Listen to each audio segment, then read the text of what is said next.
guys. I am super excited to be with y'all today. This is your host, Adrienne Velasquez with the Seven Figure Boss. Y'all, excuse the way that I'm talking today, but I'm having a flare up with my lupus of all days today. It will decide they want to act up this week on me. But I am excited to bring my guest in today, which her name is Tisha Grant, but you guys know her as I Am or Contract Her. So definitely a boss. She is killing it, and I'm gonna bring my girl Tisha Grant up because I want for her to formally introduce herself. Hey, sis, what's up? Hello, hello. Thank you so much for having me, Adrian. I appreciate this. Yes. So, give them the backstory, girl. Give them the breakdown. As you can see, I'm in my car, and this is just a perfect depiction of what life really looks like for me every single day. So, what is it that you do? Because you know my audience don't know. They want They to know what don't. you do. So I'm Tisha, better known as the Contract Her. I am a female contractor. This is a newer business for me. I've been doing it for the last year, between 1 to 2 years now. But my background is actually in social work. So I worked as a social worker for the last 17 years. So I'm multitasking my regular day job career and a full-time business and a mom of three. So right now I'm in Baltimore. So it's 8:30. This is dinner time. So my kids are running rampant in the house. There's no silence there for me to have a meeting. So, what are the ages of your kids? So my oldest son is 16, my middle son is 7, and my daughter is 4. Oh yeah, girl. Yeah, you got your hands full. Very So much so. you know the reason why I fell in love with you. Because first of all, you freaking killing it. Not only was Thank you you. on the Sister Sandra daytime talk show, but you freaking killing it. You sexy as I don't know what. So I could never visualize seeing a woman that looked like you with a freaking hammer. And I be seeing you like cutting stuff, putting up you. Come on, give us the breakdown. What is your business like? My business started about 2 years ago when I was needing to renovate my house. I didn't have enough money to renovate my house to the way that I liked it. And I had gone through a previous renovation. So I knew the ins and outs. I've always been really, really good with my hands. And although I didn't really think of myself as a creative, when you need to do what you need to do, you need to do what you got to do. And so I started doing some of these tasks myself. Between God and YouTube, there really is nothing that you can't get done. So I did a lot of research. I'm really, really good when it comes to researching things. I ask a lot of questions, and I just got down to the nitty gritty. And so I started doing the stuff. I started documenting my journey on social media, and people started to love it. I think part of this journey, or a big part of this journey, has been the trials and the tribulations, because I don't pretend that I know everything. A lot of this is learning. A lot of the jobs that I started doing over the last year were things I've done. This was the first time. So, I documented, and I've always been really transparent about that. And people seem to really enjoy it. Over time, the business started to build, and people were like, I'd like for you to come and do these things. Right. So I started to focus on accent walls, feature walls with the wood paneling. I went to a class, a 2-day workshop to kind of like hone in on my skills with that. And it's been up ever since. So come on, we're not gonna fake it. You are in a male dominated field. How is Absolutely. it? You know, I thought that it was going to be more difficult than it was for me. And I don't know why. Um, I I believe that part of that for me is like I don't see competition. I'm in competition with myself. I'm not worried about people's opinions. I'm not concerned about whether people doubt me or not. I have never lived in a box. No one could ever put me in a box. So it wasn't so outside of the norm for me to do something like this. When I first initially started, I did get the side eye sometimes when I was at the Home Depot, and guys were like, or they would My favorite is when they come up and they're like, hi, ma'am, do you need a contractor? I'm like, I am the contractor. I'm good. For real, that part. Yeah. Yeah. So, but I feel like especially since my journey was all on social media, people very quickly, even if they originally thought that it was kind of gimmicky, like, oh, it's just a pretty girl. She's acting like she's doing it, but somebody else is doing the work.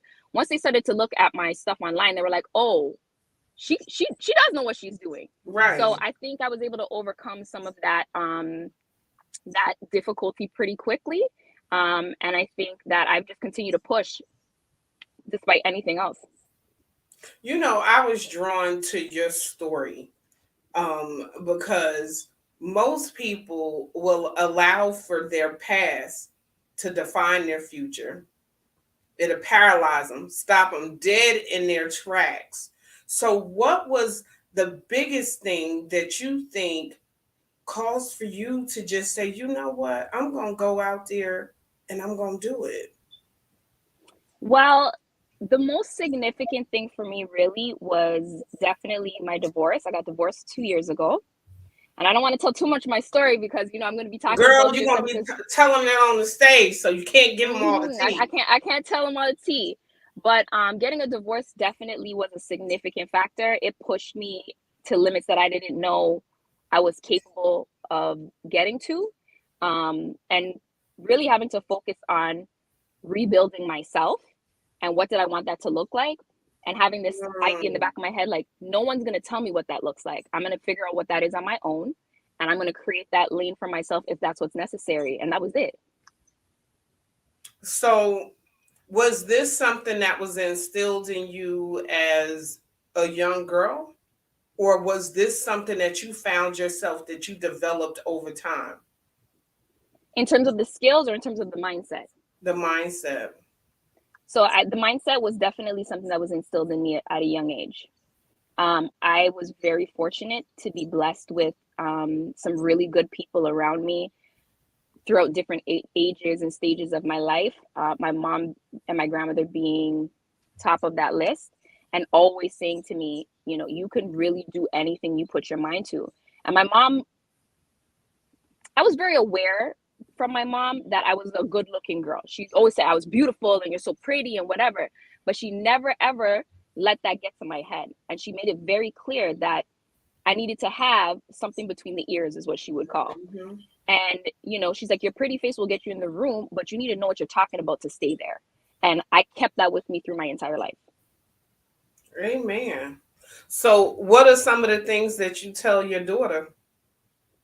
I tell her the same thing. Yeah, it's so crazy. I waited a very long time to have a daughter. I didn't think I was going to have any, 16 or about 12 years, and I was like, I think it's only boys I can make. And so having a daughter and her looking exactly like me too is just like, it still freaks me out to this day. But I see myself when I look at her. And so it feels really easy for me to say those things back to her because that was what was, poured into me. And I truly believe that. I believe that for myself, and I absolutely believe that for my daughter. And I want to set a good example for her to show her that, people look at me all the time and they, I got blonde hair. I like to dress up. I wear tight clothes. I wear heels and stuff when I go to my day job. And they always have this like look in their eye, like something's not adding up. That's your truck? This is the work that you're doing? Like, right. I love that look. I live for that. I want her to see that and know, like, you can make any assumptions that they want. You don't have to live up to any of that. You could do exactly what you feel is best for you and live a life that makes you happy. Oh, I love it. So when it comes down to you being a mompreneur and you work with children that are in the foster care system and you straight killing this whole construction game, how do you balance, or is there any balance? So I was really excited about being on this podcast today because today is a very huge day for me in the realm of finding balance. It has been extraordinarily difficult in balancing a full-time career and being a mom, in being an entrepreneur. I'm new to this entrepreneur life. Like a lot of people, this is their diehard, they're serial entrepreneurs. They've been doing it for years. this is entirely brand new for me. Thinking from a business mindset, from a bigger mindset, worrying about something 24 hours a day instead of, like, I leave my job, I'm out of here. It's been a struggle. And things suffered along the way. There was times where my kids did not see me for a couple of days because I was working on projects. There was times where I was at work and I really felt like my clients at work were not getting the best of me. Or when my business, I had clients that I was needed to call back and follow up with quotes, and I wasn't following up with that because I didn't have the capacity. So, in the last couple months, I've been really assessing my mental health, my physical, mental, spiritual well-being, and understanding that I can't do all of those things and do them well. So today was actually the day that I stepped down from my position as a social worker. I remember you saying that. Congratulations. Yeah. Yeah. So it was terrifying. My heart is pumping out of my chest just even thinking about it. Like, I mean, I have 3 degrees in social work. Like, this is my life. This is all I've ever done. So to step away from that has But been, it's scary, but also to know that you are walking in something that you created. yeah, it's it's a phenomenal, an absolutely phenomenal feeling. It's not something I had anticipated. Um, in the last year, I've had questions. Every single interview, every conversation I've had, people always ask the same question. So when are you ready to leave your job? And I was like, I don't want to leave my job. I love being a social worker. And since the beginning of 2023, I created a program called the Contract Her Women's Workshop. It's a DIY workshop. And through these workshops, I'm able to empower women and teach them these skills, to promote self-sufficiency, and also to promote a level of healing, which is what I found through doing like the construction, through building things with my hands. So I really feel like it allowed me to create a little baby of the two things that I love so much, which Amen. is construction and the social work. And so I feel really at peace with that. Amen. I said it was so crazy because I was on a show earlier today and the same question was asked to me about balance. Mm-hmm. And, I did share. I really don't feel like there's no such thing as balance because you're cheating on somebody, whether you Yeah. cheating on your job, your kids, somebody, you know. Um, but how did you get into the mental space to say, you know what I am doing is not going to only impact my kids, but also impact the lives around me with you making that shift? So I had a conversation. As a social worker, you have to, in the field that I was in, you have to have meetings with a social worker that has a higher licensure than you. And I had a conversation with my person a couple weeks ago, and she said something that's really stuck with me and really shifted my mindset. And she said, anytime we look at things that you value, there's two main ways that we look at value. It's either by monetary, what something costs, or with how much time you spend on it. And she's like, anytime we talk about something that we really value, so like let's use your kids for example, and we say, I really love my kids are the most important to me, but you don't spend any time with them, something's not adding up. Mm, And so I sat back with that, and I understand that I do really, really love working as a social worker. I love my family, I love my kids, I love my job, but I had to think about, like, what do I really value? What's going to take me to the next level in my life? What is bringing me a sense of fulfillment on a regular basis? And that's what I had to like really sit with. And it took me a while. It took me a wow. while. It was not an overnight thing, but I was really grateful for that conversation because I felt like that, sometimes you hear somebody say something and it sticks with you for the rest of your life. That was one Right. of those for me. So Wow. that was one of the key factors. Beautiful. So, what do you think was probably one of the most challenging things making that shift? um I'm trying not to be emotional when I think about it. I've been very fortunate that I've been good at a lot of things. If I put my mind to something, it's go. And I I wanted to be so good at all of these things. And I was like, I can do this. I know I can. Like, it seems crazy, but I can do all three of these things.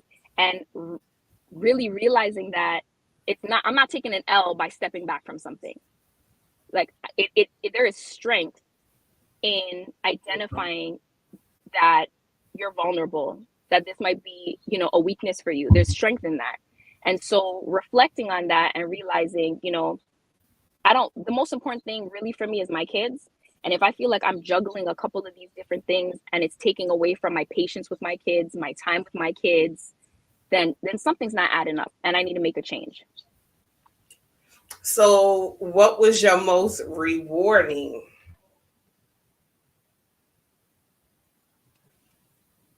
In terms of You making this shift? well, I don't know yet, because this literally happened today, like literally 4 hours ago. I Because think what it's both gonna of be, us did the same thing. I did mine right? yesterday. I did mine What? yesterday. Yeah, I resigned yesterday. Yeah, But I feel a sense of relief. In the yeah, moment, I just feel a sense of relief, and I'm excited to have clarity. I felt like there's so many things going on and so many things that I need to have attention to, and I felt like I was dropping the ball everywhere. So I'm excited about the idea of having clarity so that I can really tackle things the way that I'm used to. yes. So, what would you say when you first became an entrepreneur? What was one of the first things that you were like, you know what? I really wish I would have known this before I stepped into this arena. Um, I really wish I would have known how much I was going to rely on other people. Wow. Wow. Yeah. Running your own business, you're like, I'm my own boss. I run the show. It goes the way that I want to. This is my baby. I very quickly realized that it doesn't matter how passionate I am about it, how good I might be at a certain skill. I need help. I need support. I need a team. I need people who I trust. I need people who trust me. I need people who believe in my vision to bring it to life. And I can't do any of this by myself. Wow. Wow. Wow. So, what would you say was probably one of your biggest assets? Um, I think one of my biggest assets is that I show up as myself everywhere, in every space, and it never changes. People know what to expect, and that goes for the clients that I work with. That goes with my team as I'm continuing to build it. Um, I think my story and who I am and my transparency really resonates with people, and that has been really helpful in terms of connecting with, making that real connection and building a rapport with clients or people who, participants in my workshops, um, as well as building my team. I have only a couple people on my team right now, but like they are die hard, the Mhm. contractor Amen. people, and so showing up as myself, I feel like people, they feel that, and it's created a really good working environment for me. Oh, I love it. So, what is one of the biggest impacts that you want to have with this legacy that you're building right now? Oh, this is such a good question. Um, I want to I want to expand the reach of my workshops. Originally, I was just feeling like, people in the area, it just keeps growing. So people in the area, I'm going to teach these workshops and hopefully they'll come. And then it grew to like people across the country are signing up, and I'm going to other cities to run my Girl, I'm workshops. like, you've already been on a daytime talk show. I I'm like, know. so, So it's the skills. I want to teach the skills, but right next to that is I want to set an example. I want young girls, I want other women, I want people in general to see representation, Black women, Come you on. know, that again, I know I continue to use this terminology, but like it sits so close to my heart. It just I don't want to be in a box, and I don't want anybody else to feel like they're in a box. Like really, and it doesn't have to be what I'm doing. It doesn't mean come and into this the skilled trades, but it really is just about a representation of like I came from nothing. Come Like on. the Come stats on. against me were saying, nah, sis, like this is not happening, sis. And I overcame that. I overcame that. There was nothing that was put in my way that I said, you know what, you got me. It's over for me. Like I just I didn't have that in my spirit. And so, at the forefront of everything is always keeping God first. And so I'm not gonna pretend like all that is me. Um, but I really want my legacy to be like I was a good representative and I set a good example to women and young girls that the possibilities are endless. Amen. So, what is something that you would teach your young men? What I would teach our young men. How long we got? We got, wait a minute, I'm looking. We got about 4 more minutes, but you good. um, so what would I teach our young men? I I would teach our young men to be gentle. Mm, A lot, I can't speak for everybody else's experiences, but I think, for myself and a lot of the Black women that I know, we've ended up in these positions often because we had to be strong, we had to get it done. There's nobody else that we can count on, and sometimes that's even difficult. Like I consider myself a boss. Sometimes that doesn't work so well in a relationship because I'm the boss and I'm used to being the boss. mm-hmm. And it takes a certain level of somebody to be gentle with me at some point because I'm used to being rough. I'm used to being and getting everything done, and everything's my responsibility, and there's no backup plan. Um, so I would be suggesting and teaching them to be gentle. Be gentle with us from a young age, so people don't have to be as hardened as I've been. Right. But you know what is leading me to ask you this? Because when you say that, I think about how I was raised. And I was raised in a two-parent household, my mother and father, more so my father pushing it on us. But I watched not only in my relationships, with my husband, but with other people, with exactly what you said. We always got to be strong. You know what I'm saying?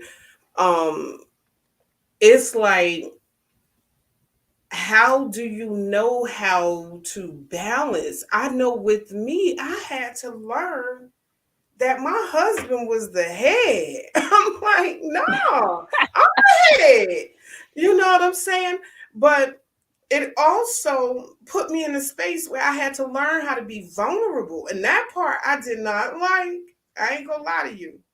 I didn't like Mm-hmm. it. And I watch where it's a lot of women of color.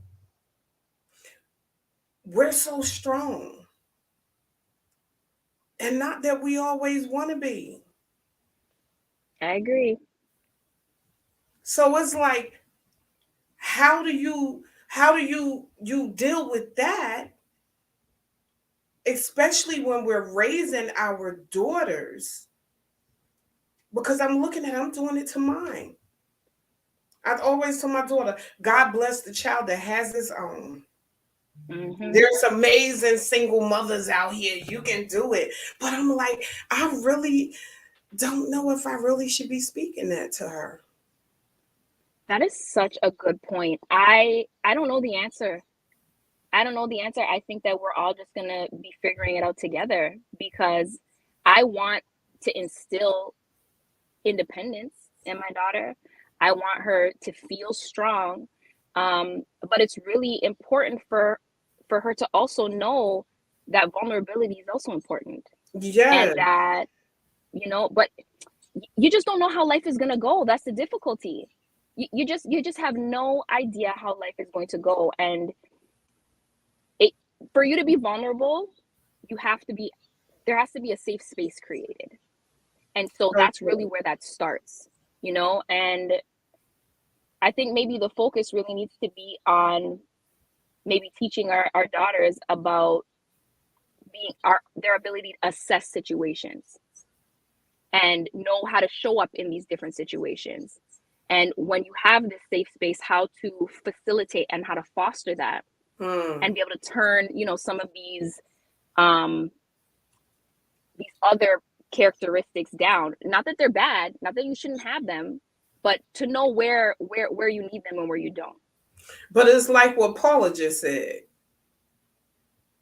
Paula just said we still come off, as feminine.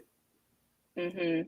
And a lot of times we take the feminine part with the style, the look, the walk, Yeah. but we don't take the feminine part in the role. Right.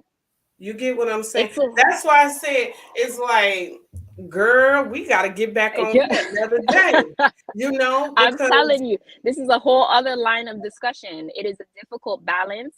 And again, I don't know. I think this is one of those things that the balance shifts, right? Sometimes it's a little bit of this, more of this, and sometimes it's a little bit more of that. Um, each of us come to every situation from our own, looking at it through our own lens, from our own experiences. And so, especially with me coming off of a divorce like 2 years ago, I'm probably a little right, rougher, right. um, but it's all a work in progress, and just having the ability to reflect and be open to growing, because none of us are going to have the right answers. We're not going to be able to know, what works for me to tell my daughter is not necessarily going to work for you to tell your daughter, right? So Hmm. just the ongoing openness to being willing to learn from each other, learn from our experiences, and know that if there's anything we know, it's that we know nothing at all. Come on, that part. Yeah. That part. Yes, that is so true. Girl, I gotta have you back again. And we can't spill all the tea because they gotta come and see what you doing and how you making it happen with the Seven Figure Boss Summit. They So do. how can they connect with you? The best way to connect with me is always on Instagram. That's where I keep all of my stuff. So it's the contract underscore her, or you can visit me on my website, www.thecontracther.com. I'd love to hear from you guys. I would love you guys' support. Follow my content. You'll be thoroughly entertained for sure. I'll tell you that. On today's episode of of Tisha's The Contractor. But I'm super looking forward to joining you at the summit. I have been working diligently on my I presentation. see it, girl. I see it. Yeah. So what can they expect for you next? What you got popping? Workshops across the country. I will be coming to a city near you for the Come contractor on. 3 day DIY workshop. Invest in yourself, build up these skills, self-sufficiency, protect your investment, and let's have a good time while we do it. Amen. Amen. Amen. Well, guys, you've heard it from her. You heard it from Tish Grant. She's showing y'all how to make $1 million choices. Don't allow for your past to define your future and walk in it. But most of all, come and check out and see what she got ready for you at the Seven Figure Boss Summit. Thank you so much, beautiful. Thank you. Thank you so much for having me today. All right, girl, you have a blessed one. Hey guys, I am super excited for what I am getting ready to actually bring up to y'all next. Next, I'll be bringing Brenda Myers on Failing Forward at 8 o'clock. So I need for y'all, if y'all have not gotten y'all tickets already, make sure you get your tickets because I want to see y'all in the room. All right. So until then, I will be back. Y'all go out and make $1 million choices and have a blessed day and see you in like 2 minutes.